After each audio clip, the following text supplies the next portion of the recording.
मेष राशि वालों, ज्योतिष शास्त्र में एक ग्रह को तूफान का, परीक्षा का और अनुशासन का प्रतीक माना गया है, और वो है न्याय के देवता, कर्म फलदाता शनिदेव। शनि का नाम सुनते ही अक्सर लोग डर जाते हैं, लेकिन शनि आपके शत्रु नहीं, आपके सबसे बड़े शिक्षक हैं। वो एक ऐसे गुरु हैं जो कठोर परीक्षा लेते हैं, लेकिन उस परीक्षा में सफल होने पर आपको इतना मजबूत और काबिल बना देते हैं कि फिर जीवन का कोई भी तूफान आपको हिला नहीं पाता। शनि आपके कर्मों का हिसाब रखते हैं, एक एक कर्म का। वो आपको वही फल देते हैं जिसके आप हकदार हैं, न एक कर ज्यादा न एक कर कम। और आज हम यहाँ एकत्रित हुए हैं शनिदेव की एक ऐसी ही बड़ी चाल को समझने के लिए जिसका प्रभाव आप, मेरे मेष राशि के मित्रों पर आने वाले लगभग 8 महीनों तक बहुत ही गहराई से पड़ने वाला है। हम बात कर रहे हैं उस महत्वपूर्ण अवधि की जो 28 नवंबर 2025 से शुरू होकर 26 जुलाई 2026 तक चलेगी। ये वो समय है जब शनिदेव अपनी वक्री यानी उल्टी चाल को समाप्त करके मीन राशि में सीधी चाल चलना शुरू करेंगे, जिसे ज्योतिष की भाषा में मार्गी होना कहते हैं। हम परत दर परत ये जानेंगे कि शनिदेव का ये बदलाव आपके जीवन के हर एक पहलू पर, आपके करियर की दिशा, आपकी आर्थिक स्थिति, आपकी सेहत की दशा और आपके रिश्तों की गर्माहट पर क्या और कैसे प्रभाव डालेगा। ये केवल राशिफल नहीं, बल्कि आने वाले 8 महीनों के लिए आपका मार्गदर्शन है। सबसे बड़ी घटना, शनि का मार्गी होना। सोचिए, एक बहुत महत्वपूर्ण प्रोजेक्ट है जिस पर आप काम कर रहे हैं, लेकिन पिछले कुछ महीनों से वो अटक गया है, बार बार रिव्यू में जा रहा है, आगे नहीं बढ़ पा रहा। ये होती है शनि की वक्री चाल। लेकिन 28 नवंबर 2025 से वो प्रोजेक्ट मैनेजर कह रहा है, सब ठीक है, अब काम को पूरी रफ्तार से आगे बढ़ाओ। यही है शनि का मार्गी होना, यानी अब परिणाम मिलने का समय आ गया है। जो चीजें रुकी हुई थीं, अब वो अपनी सही दिशा में आगे बढ़ेंगी। अब देखते हैं कि ये सब आपकी कुंडली में कहां हो रहा है। ये इस अवधि का सबसे महत्वपूर्ण बिंदु है। शनिदेव आपकी राशि से ठीक पीछे यानी 12वें घर में मीन राशि में गोचर कर रहे हैं, और वो यहां अकेले नहीं हैं, उनके साथ छाया ग्रह राहु भी मौजूद है। 12वां घर क्या है? ये विदेश का घर है, खर्चों का घर है, अस्पतालों का गणप्रिय है, छिपे हुए शत्रुओं का घर है, और साथ ही ये अध्यात्म और मोक्ष का भी घर है। तो जब शनि और राहु जैसे 2 बड़े रहस्यमयी ग्रह यहां मार्गी होंगे, तो इन सभी क्षेत्रों में बहुत बड़ी हलचल देखने को मिलेगी। अब ये और भी दिलचस्प हो जाता है। आपकी कुंडली में शनिदेव आपके 10वें घर यानी कर्म, करियर, प्रतिष्ठा और 11वें घर यानी आय, लाभ, इच्छा पूर्ति के स्वामी हैं। तो सोचिए, आपके करियर और इनकम का मालिक आपके खर्च और विदेश के घर में बैठकर सीधी चाल चल रहा है। इसका सीधा और स्पष्ट संकेत है कि आपका करियर और आपकी आय अब आपके जन्म स्थान से दूर किसी स्थान से या विदेश से जुड़ने वाली है। आपको यह भी नहीं भूलना है कि आप पर 29 मार्च 2025 से शनि की 7.5 का पहला चरण चल रहा है। यह चरण मानसिक चिंता, अनावश्यक भागदौड़ और बढ़े हुए खर्चों के लिए जाना जाता है। शनि का मार्गी होना इन चीजों में कुछ स्पष्टता लाएगा, लेकिन मूल प्रभाव बना रहेगा। इस कठिन परिस्थिति में आपके लिए सबसे बड़ी राहत है देवगुरु बृहस्पति। वो आपके 4थे घर में अपनी उच्च राशि कर्क में बैठे हैं। 4था घर होता है सुख का, परिवार का, घर का और मानसिक शांति का। यहां बैठे गुरु एक मजबूत ढाल की तरह काम करेंगे। जब भी शनि और राहु आपको परेशान करने की कोशिश करेंगे, गुरु आपको पारिवारिक सुख, सही निर्णय लेने की क्षमता और मानसिक शांति प्रदान करके आपको बचा लेंगे। साथ ही केतु आपके 6ठे घर में है, जो रोग, ऋण और शत्रु का घर है। ये स्थिति आपको छिपे हुए शत्रुओं से सावधान रहने और अपनी सेहत के प्रति जागरूक रहने का संकेत देती है। तो कुल मिलाकर इस 8 महीने की कहानी ये है, कर्मों का फल अब विदेश या दूर स्थान से मिलेगा, लेकिन खर्चों पर नियंत्रण और स्वास्थ्य पर ध्यान रखना होगा। शत्रुओं पर आप विजय पाएंगे और हर मुश्किल में परिवार और गुरु कृपा आपका सहारा बनेगी। चलिए अब और गहराई में उतरते हैं और जीवन के हर क्षेत्र पर इस महागोचर के प्रभाव को विस्तार से समझते हैं।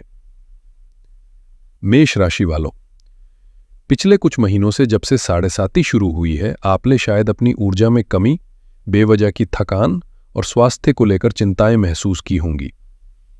अब जब शनि मार्गी हो रहे हैं तो आइए समझते हैं कि सेहत के लिए संकेत क्या है, सावधान क्यों रहना है। इसका ज्योतिषीय कारण बहुत स्पष्ट है।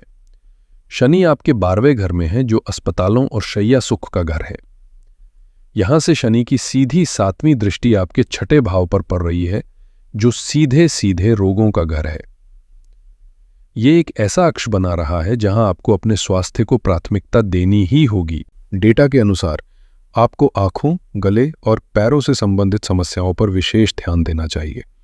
इसके अलावा पेट से जुड़ी समस्याएं जैसे एसिडिटी, गैस, अपच भी परेशान कर सकती हैं। शनि वायु तत्व के ग्रह हैं, इसलिए शरीर में दर्द और अकड़न की समस्या भी हो सकती है।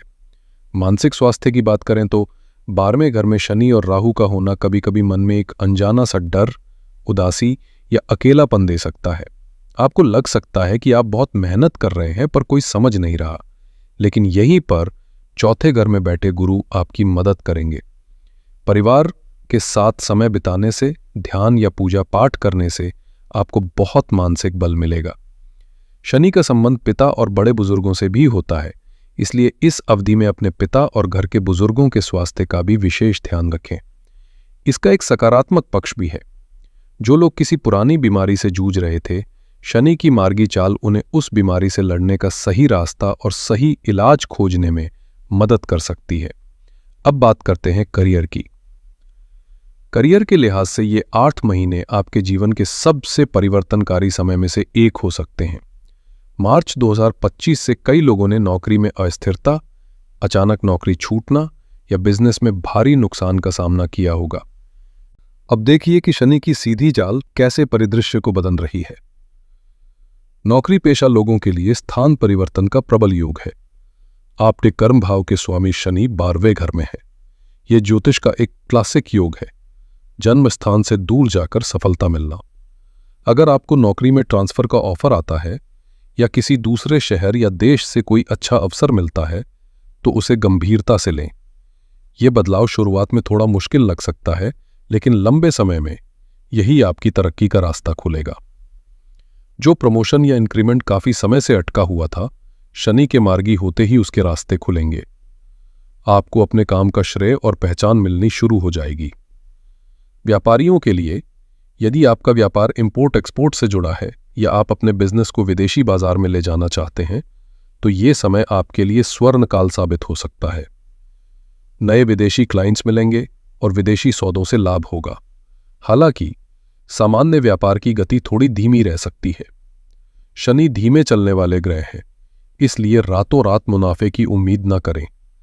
इस अवधि में नया बिजनेस शुरू करने की बजाय अपने मौजूदा काम को ही मजबूत करने पर ध्यान दें। और जो लोग नौकरी ढूंढ रहे हैं, आपके लिए भी जन्म स्थान से दूर या किसी दूसरी फील्ड में प्रयास करना ज्यादा फलदायी रहेगा। अब आते हैं आर्थिक मामलों पर। यह अवधि एक दोधारी तलवार की तरह है। एक तरफ से पैसा आएगा तो दूसरी तरफ से जाने के रास्ते भी पूरी तरह से खुले रहेंगे। आपके लाभ के स्वामी शनि हैं, इसलिए वो अपनी मार्गी चाल में आपको आय के नए अवसर जरूर देंगे। धन का आगमन बना रहेगा, रुका हुआ पैसा भी मिल सकता है। लेकिन अब सिक्के का दूसरा पहलू समझिए। शनि और राहु दोनों ही बड़े खर्चे कराने वाले ग्रह आपके 12वें घर यानी व्यय भाव में बैठे हैं। ये स्थिति एक ऐसे बांध की तरह है जिसमें पानी तो भरपूर आ रहा है, लेकिन उसमें कई छेद भी हैं। ये खर्चे विदेश यात्रा, स्वास्थ्य, घर की मरम्मत या किसी लग्जरी आइटम की खरीद पर हो सकते हैं। इन बढ़े हुए खर्चों के कारण बचत कर पाना एक बहुत बड़ी चुनौती होगी। आपको लगेगा कि पैसा आता तो है पर टिकता नहीं। यहां एक अच्छी खबर भी है। शनि की दृष्टि आपके 6ठे भाव पर है, जो कर्ज का घर है। यदि आप पर कोई पुराना लोन या कर्ज है तो शनि देव आपको उससे बाहर निकलने का रास्ता और साधन जरूर प्रदान करेंगे। इस अवधि का मूल मंत्र है, पहले बचत फिर खर्च। एक सख्त बजट बनाएं और उसका पालन करें। अब बात करते हैं प्रेम, परिवार और सामाजिक संबंधों की। शनि की दृष्टि आपके दूसरे भाव पर है, जो परिवार और वाणी का घर है। इसलिए इस दौरान आपको अपने बोलने के तरीके पर बहुत ध्यान देना होगा। आपकी कोई सीधी या कड़वी बात परिवार में बड़ा मनमुटाव पैदा कर सकती है। जो लोग विवाह योग्य हैं, उनके लिए यह समय बहुत शुभ है। 12वें घर का सक्रिय होना विवाह के बंधन में बंधने का एक मजबूत ज्योतिषीय संकेत होता है। छात्रों के लिए आपके 5वें भाव में केतु का गोचर है, जो एकाग्रता में कमी लाता है। आपका मन पढ़ाई से भटककर प्रेम संबंधों या अन्य व्यर्थ की चीजों में लग सकता है। अगर आपको अपने करियर में सफल होना है तो आपको इन विकर्षणों से खुद को दूर रखना होगा। अब मैं विशेष रूप से अपनी उन मेष राशि की माताओं और बहनों से बात करना चाहता हूं जो एक गृहिणी हैं, जो अपने घर की दूरी हैं। आपके लिए ये 8 महीने क्या संकेत लेकर आ रहे हैं, चलिए समझते हैं। आपके लिए सबसे अच्छी खबर यह है कि देवगुरु बृहस्पति आपके सुख स्थान यानी चौथे घर में विराजमान है। यह आपके लिए एक रक्षा कवच है। घर का माहौल अधिकतर सुखद बना रहेगा। इस दौरान घर में कोई मांगलिक कार्य, पूजा पाठ या कोई नया वाहन खरीदने का योग भी बन सकता है। पति की तरक्की से भी मन प्रसन्न होगा, लेकिन आपको घर का बजट संभालने में थोड़ी मुश्किल आ सकती है। 12वें घर में शनि और राहु के कारण अचानक से ऐसे खर्चे आ सकते हैं जिनकी आपने योजना नहीं बनाई थी, जैसे किसी की बीमारी पर खर्च, घर के किसी उपकरण का खराब हो जाना या बच्चों की अचानक बढ़ी हुई मांगे। आपको अपनी प्रबंधन क्षमता का पूरा उपयोग करना होगा। आपके 5वें भाव में केतु का गोचर है, जो संतान का घर है। इस अवधि में आपको अपने बच्चों के स्वास्थ्य या उनकी पढ़ाई को लेकर थोड़ी चिंता हो सकती है। हो सकता है उनका मन पढ़ाई में कम लगे या वो थोड़े चिड़चिड़े हो जाए। ऐसे में उन पर गुस्सा करने की बजाय धैर्य से काम लें और उनके साथ दोस्त बनकर बात करें। घर की जिम्मेदारियों में आप अक्सर खुद को भूल जाती हैं, लेकिन 12वें घर का शनि आपको संकेत दे रहा है कि अपनी सेहत का ध्यान रखें। पैरों में दर्द, नींद पूरी ना होना या बेवजह की थकान महसूस हो सकती है। अपने लिए दिन में कम से कम आधा घंटा जरूर निकालें। और अंत में शनि की दृष्टि आपके दूसरे भाव पर है, जो कुटुंब का भाव है। ससुराल पक्ष या परिवार के अन्य सदस्यों के साथ बातचीत करते समय अपनी वाणी पर संयम रखें, ताकि छोटी सी बात का बतंगड़ न बने। संक्षेप में, आपके लिए गुरु का आशीर्वाद घर में शांति बनाए रखेगा, लेकिन आपको बजट और बच्चों पर विशेष ध्यान देना होगा और सबसे जरूरी, अपना ख्याल रखना होगा। अब आते हैं उस क्षेत्र पर जहां शनिदेव आपको किसी राजा की तरह शक्ति प्रदान करने वाले हैं: शत्रु, मुकदमे और भाग्य। शनिदेव आपके 6ठे भाव को अपनी 7वीं पूर्ण दृष्टि से देख रहे हैं। ये एक अत्यंत शक्तिशाली शत्रुहंता योग का निर्माण करता है। इसका अर्थ है कि इस अवधि में आपके गुप्त और प्रत्यक्ष शत्रु, आपके प्रतियोगी और आपसे ईर्ष्या करने वाले लोग आपका बाल भी बांका नहीं कर पाएंगे। वो खुद ही परास्त हो जाएंगे। यदि कोई पुराना कानूनी मामला चल रहा है तो उसमें फैसला आपके पक्ष में आने की प्रबल संभावना है। आप सभी विवादों से विजयी होकर बाहर निकलेंगे। अब भाग्य की बात। शनि की 10वीं दृष्टि आपके 9वें भाव यानी भाग्य स्थान पर है। यहां शनिदेव आपको एक बहुत बड़ा सबक सिखा रहे हैं। इस अवधि में आपका भाग्य किसी लॉटरी से नहीं बल्कि आपके कर्म से चमकेगा।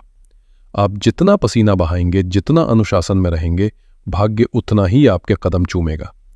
आलस्य किया तो बना बनाया काम भी बिगड़ सकता है। तो मेरे मेष राशि के मित्रों, आइए इस विस्तृत विश्लेषण को कुछ मुख्य बिंदुओं में समेटते हैं ताकि ये आपके मन में अच्छी तरह से बैठ जाए। पहला, बदलाव को अपनाएं। ये समय स्थान परिवर्तन का है, यह आपके लिए फायदेमंद होगा। दूसरा, विदेश से लाभ। विदेश यात्रा, विदेशी व्यापार और विदेशी कनेक्शन आपके लिए सफलता के नए द्वार खोलेंगे। तीसरा, शत्रुओं पर विजय। आप अपने विरोधियों और शत्रुओं पर हावी रहेंगे। चौथा, खर्चों पर लगाम। आय अच्छी होने के बावजूद फिजूल खर्ची आपकी सबसे बड़ी दुश्मन होगी। और पांचवा, कर्म ही भाग्य है। आपकी मेहनत और अनुशासन ही आपका भाग्य लिखेगा। पूरे कालखंड में जिस तारीख पर आपको सबसे ज्यादा ध्यान देना है वो है 28 नवंबर 2025। इसी दिन से ऊर्जा बदल रही है। इसी दिन से रुके हुए काम गति पकड़ेंगे। इस अवधि की सबसे बड़ी सावधानी यह है कि आलस्य और टाल मटोल से बचे। शनिदेव आपको अवसर देंगे, लेकिन वो अवसर आपकी मेहनत का इंतजार करेंगे। अगर आपने आलस्य किया तो ये स्वर्णिम अवसर हाथ से निकल जाएंगे। दोस्तों, ज्योतिष शास्त्र केवल समस्या नहीं बताता बल्कि उसका समाधान भी देता है।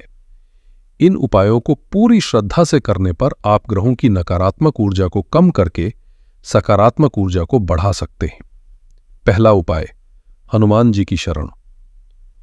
मेष राशि का स्वामी मंगल है और शनि की साढ़ेसाती की सबसे उत्तम औषधि हनुमान जी की भक्ति है। प्रतिदिन सुबह और शाम हनुमान चालीसा का पाठ करें। यह आपको हर डर और चिंता से लड़ने की आंतरिक शक्ति देगा। हर मंगलवार को हनुमान मंदिर में एक लाल चोला और बूंदी के लड्डू अर्पित करें। दूसरा उपाय, भगवान शिव का अभिषेक। शनिदेव के गुरु भगवान शिव हैं। शनि के प्रकोप को शांत करने के लिए शिव जी की आराधना अचूक होती है। प्रतिदिन एक लोटा जल शिवलिंग पर ओम नमः शिवाय कहते हुए अर्पित करें। यदि संभव हो तो इस अवधि में एक बार रुद्राभिषेक अवश्य कराएं। तीसरा उपाय, शनिदेव के लिए दान और सेवा। कर्मफलदाता को पसंद करने का सबसे अच्छा तरीका है निस्वार्थ सेवा। हर शनिवार को शनि मंदिर में सरसों के तेल का दीपक जलाएं।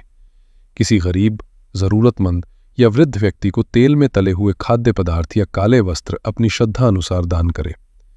अपने अधीन काम करने वाले कर्मचारियों, सफाई कर्मियों और सहायकों के साथ हमेशा सम्मान और दया का व्यवहार करें। चौथा उपाय, मंत्र शक्ति। हर दिन सुबह या शाम को एक शांत जगह पर बैठकर शनिदेव के बीज मंत्र ओम शं शनैश्चराय नमः की कम से कम एक माला का जाप करें। यह आपके चारों ओर एक सुरक्षा कवच का निर्माण करेगा। और पांचवा और सबसे महत्वपूर्ण उपाय, आपका आचरण। शराब, मांसाहार और किसी भी प्रकार के नशे से दूर रहें। अपने माता पिता और बड़ों का सम्मान करें। किसी के साथ धोखा या अन्याय ना करें। आप जितना सात्विक और अनुशासित जीवन जिएंगे, शनिदेव आपको उतना ही शुभ फल प्रदान करेंगे। तो मेरे मेष राशि के मित्रों, ये था आने वाले 8 महीनों का 28 नवंबर 2025 से 26 जुलाई 2026 तक का आपका विस्तृत राशिफल। ये समय परीक्षा का भी है और उन्नति का भी। ये आपको अनुशासित बनाकर आपके जीवन को एक नई और सही दिशा देने आया है। चुनौतियों से घबराए नहीं, बल्कि उन्हें एक सीढ़ी समझकर उन पर चढ़ते जाए। शनिदेव की ऊर्जा का सही उपयोग करके आप इस अवधि में वो सफलता हासिल कर सकते हैं जिसकी आपने कल्पना भी नहीं की होगी। मैं ईश्वर से प्रार्थना करता हूं कि आने वाला समय आपके लिए शुभ हो, मंगलकारी हो और आप जीवन के हर क्षेत्र में सफलता प्राप्त करें। आशा है ये जानकारी आपके लिए उपयोगी सिद्ध होगी। अगर आपको ये वीडियो अच्छी लगी हो तो कृपया इसे लाइक करें, अपने सभी मेष राशि के मित्रों और परिवारजनों के साथ इसे शेयर करें और ऐसे ही ज्ञानवर्धक वीडियो के लिए हमारे चैनल को सब्सक्राइब करना ना भूलें। आप सभी के भीतर बैठी उस दिव्य चेतना को मेरा प्रणाम। हर हर महादेव।